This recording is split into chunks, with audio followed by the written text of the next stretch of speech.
Mga kapuso, hindi aksidente ang pagkamatay ni Ateneo Blue Eagles player Rene Baterbonia at Divine Adili.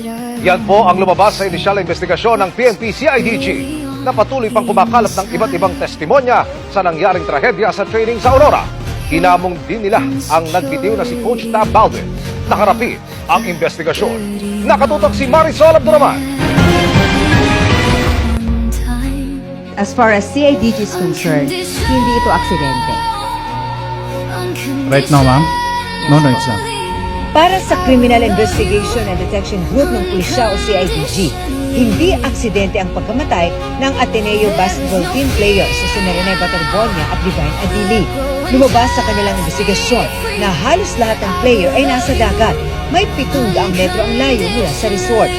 Kita naman umano sa video na alam nila ang kondisyon ng dagat ng mga oras na yon. You won't send somebody doon on that condition. I guess we wouldn't dare to go there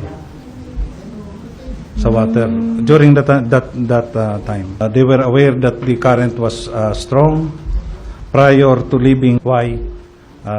Kailangan pang doon sa water if they need to undergo training. Kasi uneven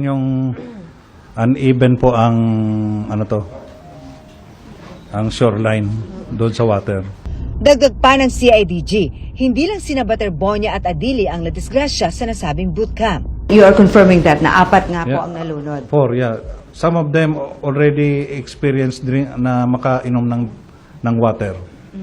Including a foreigner one. Kinakalap pa rin ang testimonya ng lahat ng nasa lugar nang mangyari ang trahedya.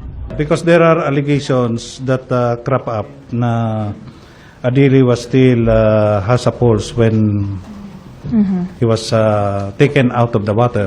Sa ngayon, 48 na ang ipinasabina ng CIDG. Kabilang sa mga ipinatawa ngayong araw ang mga player ng team. Pero 7 lang sa kanilang dumating, kasama ang kanilang mga abogado. Kinuhanan sila ng mga pahayag sa tanggapan ng CIDG sa Camp Crame. Muli namang ipinasabina o ipinatawag si Coach Tab Baldwin na hindi pa rin nagpapakita sa mga otoridad. Man up, be man enough to face the investigation para doon sa dalawang players which you call as your brother.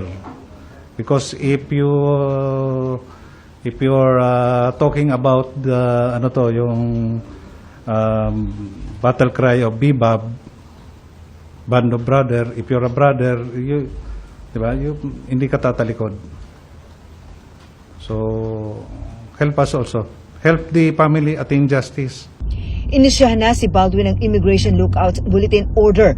Gayun din sina Ateneo Team Manager Christopher Epo Kimpo at iba pang Ateneo coaches na sina Rinaldo Jacinto Jr., Dean Castaño at Sandro Soriano.